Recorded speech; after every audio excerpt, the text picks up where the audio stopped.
Hi. What is going on, people? Welcome back to more esports talk. Hello, Zan. Hello, Jakey boy. You know what? It's wild how almost the way you hype yourself up to get started is somehow still weirder than the way you actually start at times. Yeah, you know, sometimes when you're like, this is a weird time because we record for a little bit, so I got to get hyped up before we get into the... I don't want to start ever a video, but just be like, hey, guys... Welcome back to the Esports Rewind podcast. It could be nice to mix it up every now and again. Okay, start off with some ASMR. We get real close to my Now you've lost me already. Anyway, we hope you guys are all doing well. Welcome back to the Esports Rewind, the weekly esports and gaming podcast where me and Zan break down our top stories from the past week. As per usual, we hope you guys all do enjoy it. If you want to leave a comment down below on your favorite story, hey, maybe we'll mention your comment next video. Zan, as per usual, you want to roll with it? Yeah, let's do it. All right, we got some sick stories.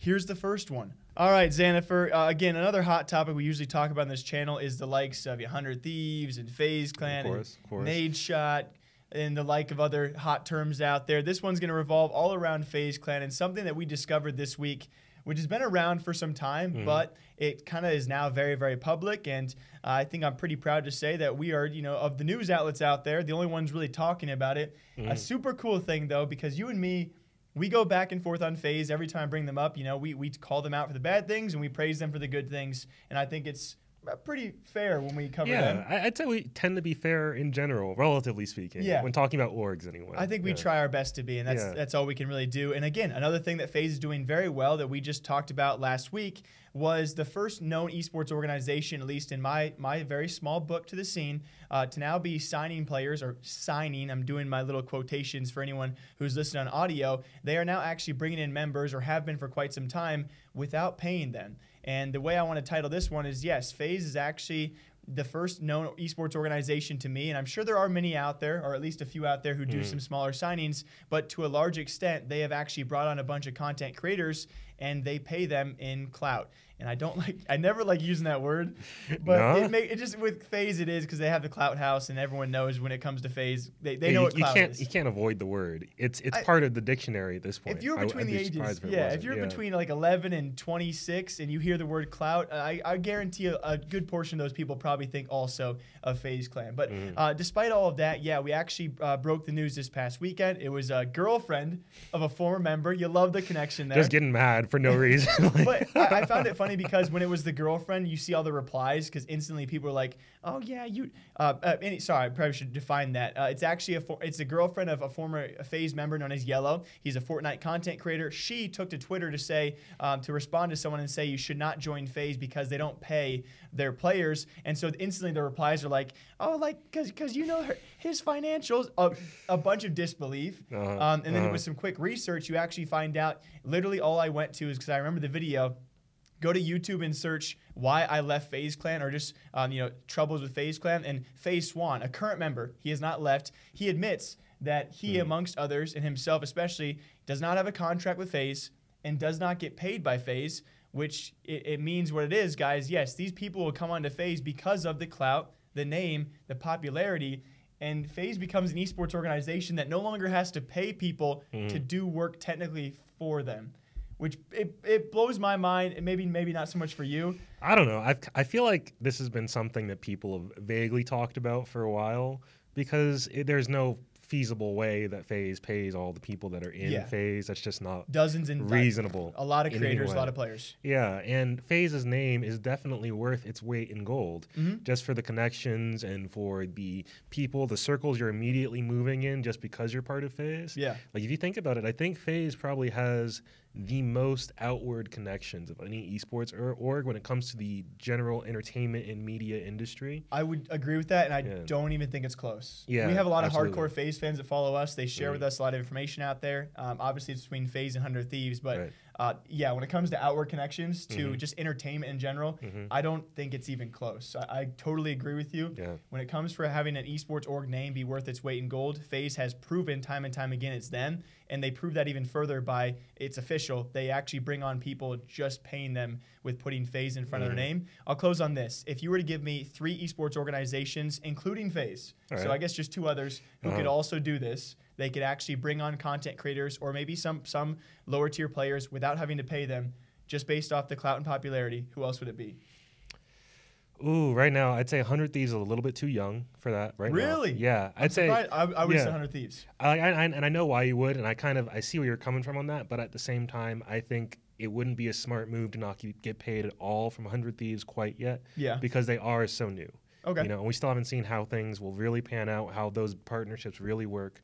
Although I love 100 Thieves, I have a lot of faith in them, right? Yeah. I think in terms of like orgs right now, I'd say maybe like the really storied ones like Cloud9 or like Liquid or something, to use them as like a board to bounce off of for like a future career somewhere else. Mm-hmm. I think I'm right there with you. Just a tiny little tweak. I would say, I don't know if Cloud9 is there, but again, it's hard to judge these numbers. Yeah, I would say FaZe @1. I would have said 100 Thieves. But again, you never know. And I would say third Liquid as well. I think they're just kind of high up there. So yeah, those are our top 3 esports organizations we think could pay their players just strictly with their name alone. What do you guys think? All right, Jake. So a couple months back on this very podcast, I mentioned an F1 esports racer who managed to beat an actual F1 racer, like a real one, in a racetrack, event, in a real car and everything, right? Yep. And people were hyped about it. People were like, oh, this is wild to see. And now we have an F1 esports pro who's officially joining an F1 racing team. Dang. And going to compete in an actual event. Like actual F1. Actual F1. There's a lot of Fs, I do believe. No, yeah. This one is actual F1 in an official F1 weekend. All coming from simulated driving. Yeah, coming from simulated driving. That's wild. So if anyone didn't catch that, we talked about it a while back. So this pro in simulating, it's racing, but simulated. He actually had taken down on a real track a real F1 driver. Yeah, real F1 and now driver. He's translating that to real life, where he is. This isn't the same person. This is an entirely different person. Yeah. That's freaking so. Yeah, the old guy was Enzo Bonito. This guy's name is Igor Fraga. And so he's now taken his virtual simulated racing career to the real track. That's really tough to imagine any other esport having to work like that. I think because there's not many. I think it couldn't work in any other sport in general. And besides, we talked about e-cycling, which kind of is cycling like how went back and forth. Yeah. I don't think cycling and F1 not really on the same level. I'm just trying to make the connection here. Okay, I feel that. But anyway, it is worth noting that this isn't this isn't the first time this guy has ever been in a car. He has raced in cars before. I would hope so. He touched the e-wheel and then went to the real wheel and just took off. So he has experience on a racetrack. Yeah, he has competed in prior racing like tournaments and stuff, but all like smaller events. Not, of course, F1 is the big leagues of like professional racing. It's baffling how big leagues F1 is. Yeah, it is like, I'd say almost like if there was like a tier above the NFL, F1 would be it with for how racing. Select it is. I don't know if there's many traditional sports that can even match that with how select it is. Yeah. It's a very competitive sport to be in. And just reading about this guy and what he did to get here made me start thinking, is racing in F1 esports actually the best way currently for a standard average person to maybe start a career as an actual F1 racer pro? And it's looking like it just might be. Because apparently it is beyond expensive to become like an F1 racer. Yeah, like you have... Yeah. Again, I'm speaking out of my arse, but from what I've seen, I've watched the F1 Netflix documentary, which was sick. It was an entire season, and you pretty much, I would say, in most cases, you have to come from wealth. Oh yeah, absolutely. You have to come from wealth, or you have to have huge wealth backing you. Yeah, huge connections. Yeah, you have to be one of the best as a youngster. Get backed. It takes a lot more than being an esports pro takes usually. Oh yeah, absolutely. Like I was just reading a story about this other guy named Rudy Van Buren who raced in karts at 8. Right, had to drop out of racing entirely at 16 because it was too expensive. Apparently, just the kart stage is like the lead up to competing in like professional racing. Yeah, and apparently just getting your foot in the door there, just getting good enough there to break your way into the pro scene can cost an average family like in the realm of about $700,000. Holy nuts, dude. Right? I'll see you in 20 years. That legit would be, oh my God. And that's the entry. That's not even, I'm in F1. This is like, I'm trying to be there. Yeah, like $700K. And to be the actual F1 process, all the training, the travel, the equipment, that can cost around like $10 million. Not that exact number for everybody, but that was the estimate So it'd be millions. Yeah, it is fair set to get all the way. Extremely expensive. Yeah, I mean, I guess that makes sense. I mean, that's. No, yeah, but now this Rudy Van Buren, he's racing for McLaren as part of their simulated team. Okay. Yeah, he got picked up as part of their esports wing. Yeah. Yeah, and now he's still racing just simulated, but you know, I think that's amazing that racers can actually have a chance to compete with these top teams, because all of the top teams in F1, they all have an esports team. Really? All 10 of them. Okay, interesting. I mean, I feel like it does make sense not only from a financial aspect, but if you want to kind of try and get this young talent in there, a lot of the driving is also very, very technical with the systems in the car. Right. Obviously, it's a huge physical strain, I'm sure, as well. But you know, you can learn a lot of it in a simulated car as well. And then to add on to the financial stuff, on top of that, the safety, right? Oh yeah, for sure. I mean, that's a huge thing. Obviously, only gotten better. But you know, even to add further to financials, if you do wreck on your way up, which I imagine a lot of drivers during those many years will have a chance to have a wreck, not only are you avoiding injury to a certain extent, but you're also avoiding the cost of having to repair that financial burden. Yeah. Like, yeah, especially if you're like renting the car, because I imagine most people don't own the cars that they initially train in, right? That'd be terrifying. Yeah, right. But it's wild to think there is an actual F1 game that they officially use. They're like, this is the one that is regulation, and that game is like, it's a standard video game. It's $60 on a console to play it. Yeah. And that's an easy barrier of entry for anybody who's interested in competing. It's going to be super wild to see in the future how many drivers, you know, let's say 10 to 15 years from now, are going to be coming from F1 simulated. I think we're going to see more and more. Because even like current F1 pros when I was reading about it, I found a lot who were like, yeah, I go home and I play Sims. I was going to say, in their free time, what are they going to do? Probably, you know, what we do in our free time. Yeah. They were just like, why would I get in the car and like do all this dangerous nonsense to my basement? Yeah, and just be chilling and racing. Dang, F1 esports on the come up. We'll see how many drivers a decade from now have come from the video game version. We out here. All right, Xanafer, probably a quick one here, but a little checkup because you check up on Stadia. So I'm going to check up a bit on the Mixer game. Oh, let's do it. I mean, it's just, we would probably keep this fairly quick because, yes, there's still Mixer haters out there. I think even the haters of me hating on Mixer are kind of fading away because they realize they haven't made a move. Yeah, they have been really quiet. Yeah. You know, the last one I remember actually being Ewok, and I thought they were going to make more progressive moves of smaller tier streamers after that. And we've seen a lot of things go quiet. I'm just not really sure where this is going to go, especially we've talked to our camera guy, Pete, about this. No official numbers because tracking that stuff is still very difficult. We've seen Ninja kind of retain the same. Shroud's actually growing again, but you know those two have actually grown to the point where they are your biggest streamers on the platform, or at least two of the three, and they're almost kind of combating with each other to try and see who can hold the most viewers I between imagine, them. It's a limited audience, so you only have so many people who can potentially be watching your stream. I mean, talking to other people, they put it in a great way. Just like you said, you have a fixed audience right now. It's proven that the audience on Mixer is not really growing, and so you have a set amount of viewers every single day. And so, your top streamers are now competing to keep those, and they have not reached numbers that are anywhere showing too much of a growth sign. So it certainly is confusing, and especially when we kind of relate it to a couple other things, the first of which is actually who else is going to be joining, because Pokimane, I think, is an example I've used time and time again. She had a big announcement several months ago. It still has, nothing has come yet, and I swear, my own innards is saying that it's going to be a Mixer announcement, but she saw this kind of stuff and was thinking,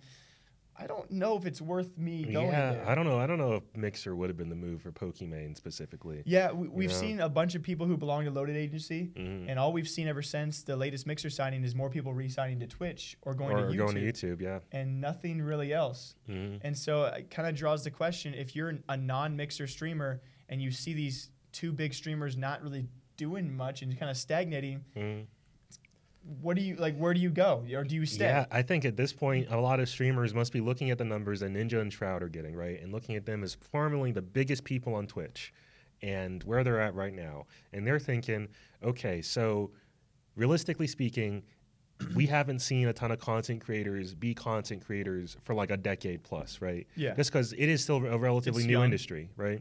And it is a very volatile industry at the same time. Sorry, I just wanted before streamers and content creators. Yeah, of course. Yeah. Content creators have been around for a while, not necessarily the combination of both.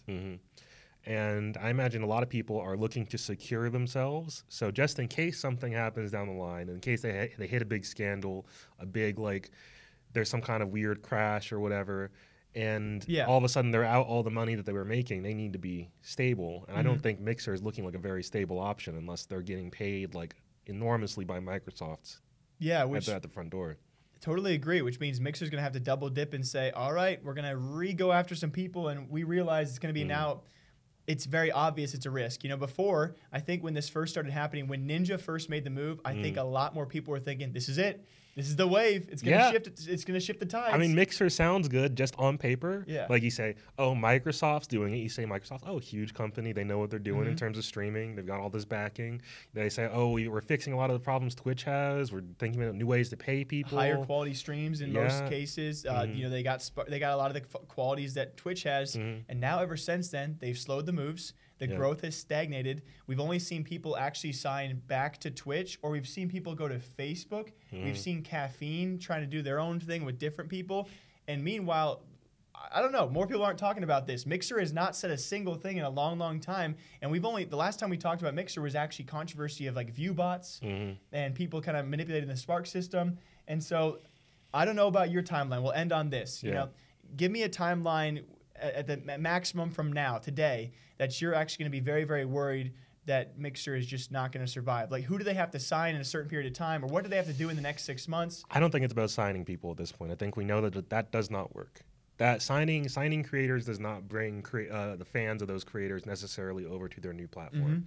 I think at this point they need to focus on adding features to Mixer. They need to focus on. They need to just grab a list of what do people dislike about Twitch and YouTube, and just fix all of that, put it on Mixer, and then add like an extra incentive for people to at least have a Mixer account, if not using it actively. Like I think I've said before on the podcast, make some kind of partnership with Game Pass, which is another Microsoft property. Game Pass is doing amazingly right now, like literally millions of people using it. So if you can say like, hey, we'll tie in to your Game Pass subscription, throw in another $3 or whatever, and you get Mixer and tie that into the games on Game Pass, like get some integration going there. I think there's potential. I think if we don't see something like that, some kind of big, huge push to really bring new people to Mixer. Would you say this year's the year? I'd say I'd give it like one more year after this year. Okay. I'd say if by the end of 2021, it's kind of donezo from there. Because then by then, I think Huya will be over here. Oh, yeah. We're going to be in a weird time. Yeah. It's going to be these next 2 years are going to be crazy. I'll end on that. I agree. We've talked about before. They need an equivalent of a Twitch Prime to support not only the creators, but also want people to go over there because they're no longer having to pay to get all the access that they get for free on Twitch with their Twitch Primes. But also when it comes to clipping and VODs, they don't do that very well yet. And so that's got to be, I mean, their clipping feature still is, to me, not even close to what Twitch gets. So we'll see how it goes. And then you throw in a whole other oddball of YouTube. It's going to be a next 2 years of really, really weird features when it comes to comparing all these streaming platforms. We will see if Mixer can bounce back in the next year or two. All right, Jake, this is going to be another relatively quick topic, relatively speaking, of course. And I feel like we start out every story like that. Yeah, now. at least one or two per podcast. Yeah. But anyway, we've talked a lot back and forth on loot boxes and their impact on the gaming community and whether or not we should have them in games and what are the potential negative ramifications of taking them out of games. Yeah. And I think we saw something incredibly important over the past week or so when it comes to loot boxes, and the fact that Activision Blizzard had a financial call where they revealed that actually taking loot boxes out of Modern Warfare helped the game enormously from a sales perspective. Oh, and player engagement. I guess, because I remember you bring this up when it first had happened, and then we did see those changes, and now they are reporting record-breaking sales for this, or in-game purchases for this latest game of Modern Warfare. But continue. Yeah, there's a lot to talk about. Yeah, there is, of course. Yeah, this is the first Call of Duty game in a while that hasn't had loot boxes and has been like relatively transparent about what all the microtransactions are, and how to pay for them and how to get them. And as a result, Activision Blizzard is saying people are more interested in the game overall. They're more engaged with the game. They're more engaged with the battle pass than they ever were with the loot box systems. Yeah. And they're just saying all around, across the board, it's been good for the game, for the health of the game. And I think this is incredibly important because that's the only thing that will speak to the problematic people who just care about money, like the huge executives. If they see, hey, we can potentially make more money by not having loot boxes, then it's more incentive to not have them, as opposed to some government entity being like, we don't like you putting gambling in games. But there's so many different angles on this on why it could also be. You know, it's the first time the game has also gone across platforms, so that increased popularity. First time it's going to have a franchise league behind it competitively, so that can maybe bring more eyes and with it more. Oh yeah, definitely. Base. Which is why I would say, like, if it was just sales, I would disregard this altogether, right? I think it's the player engagement that really speaks to, like, you know, how this has helped the health of the game. Yeah, and we'll see if they actually continue this, because obviously sales being so good, we'll see. Will we ever see loot boxes again in Call of Duty? I think it would be unlikely. Probably not. I want to say unlikely. How well they did it. Yeah, I think they're going to drop the concept now. If they're making comparable amounts of money, and they're making more actually, then I would say they have no reason to add loot boxes back. Yeah, will they be problematic in other ways? I mean, they'll find a way. Because they take away loot boxes, but then they make you pay $20 to see your deaths again. So they find their ways to do it very, very poorly, but it still works. So as long as it's not loot boxes, I guess it's a bit of a better thing for the kids out there. So I can't argue. I mean, I'm not saying I like it. I still don't have a copy because I really can't. I can't support that game. But it's okay that you don't, because every single update's another 60 gigs. Exactly. And so it's really I've had to easy for me. 4 other games on my PC alone. It's super easy for me to just be like, I'm just not going to do that. At this point. Every time there's an update, I'm like, all right, what am I deleting today? What game's it? That's the exact conversation I have with all my friends every time an update comes out. When I'm just chilling on my computer, happy as can be, and they're like, dude, gotta buy a new SSD. Yeah, my 3rd SSD for that. Yeah, right. Because every time an update comes out now, it actually trends on the number of gigabytes. Oh yeah. There were 8,000 tweets in the opening update last week for you guys that were just 68 gigs. It's like, what is, like, they're actually, but hey, if it's working out, if overall this means a better future for especially the youngins out there who could get very, very much addicted to loot boxes, I'm all for it. Yeah, absolutely. If this is what is the first chip in the downfall of all loot boxes, I think every game's going to handle it differently, because COD is lucky enough to have a new game every year, and then we compare that to a game like CS:GO that has we've always had it's consistent. Yeah. So I think CS:GO is going to drop it too at some point. I think Project A is going to make a lot of stuff drop loot boxes. We'll talk about that some other time. Project A is a whole other whirlwind. Yeah. Call of Duty loot boxes, they're gone for now. Will they be gone in the future? Freaking A, Zan. You ended the last topic with the one I wanted to talk about. Oh, yeah. Okay, for sure. This isn't a topic of yours, is it? It is, but we can just wrap it up in one big topic. Why not? Frick, yeah. The hype around Project A, my man. Okay, yeah. Oh, let me ask you. Let's open up with this. I'm going to bounce off the question. Then I guess we could discuss very lightly the very few details we know. Conspiracy theory time, Zan. Do you think that all of these people, there are only a few at first, a few more now, that are coming out about the game, do you think any of them were paid to take to Twitter about this kind of stuff? I've only heard a few people I don't think they were paid, but at the same time, I kind of don't put a lot of stock in what they have to say. If that makes sense. Because these are not the people who are coming out and saying, hey, I played this game, I love it. Like Henry G said, I trust Henry. Best game since CS:GO, right? The people who I'm looking to hear from are the people that I know have a much broader breadth of experience in playing games. Okay. Because if somebody says best game since CS:GO, I'm like, have you not played video games for the past 5 years, my guy? Like, CS:GO is great. CS:GO is the #1 FPS, and this new game's an FPS. So I take his judgment fairly heavily. Yeah, I think it's fair to say that he really likes the game, and I'm not gonna completely throw that comments like that in the trash, of course. But at the same time, I would like to hear from some other people who have a little bit more broad range of like in-depth experience. And I don't know if these people have that. I'm just saying, like, from having seen their stuff for a very long time, tons of years, these aren't the people who I would look to for like overall impressions on a new game. I guess I would agree. Obviously, I think the competitive player, and Henry, I would say, is borderline a competitive player, but especially from different backgrounds, right? I would love to see like a Henry G from Overwatch, from Fortnite, from COD, from Apex. I would love to see them all dissect and come together and share opinions. And obviously, this project being backed by Riot Games and Tencent already creates this that builds hype. the hype for no reason. I mean, because we haven't seen anything. To be fair, like, we haven't seen squat. Yeah, what we have seen. Calm down. Like, Breathe. You've seen the initial gameplay? Yes, I have. And it was trash. But Henry made it sound like this game was God mode. Yeah, which is exactly why I'm like, I get it. The footage we saw was very light. right? So I of thought course, it sucked. Yeah, but I'm biased like, as frick because I'm so angry at sometimes the things that people say about this game before all we have seen besides that initial gameplay is words. See, yeah, exactly. Which is why when and everybody people are like going pro, which is why I'm like, my guys, what like.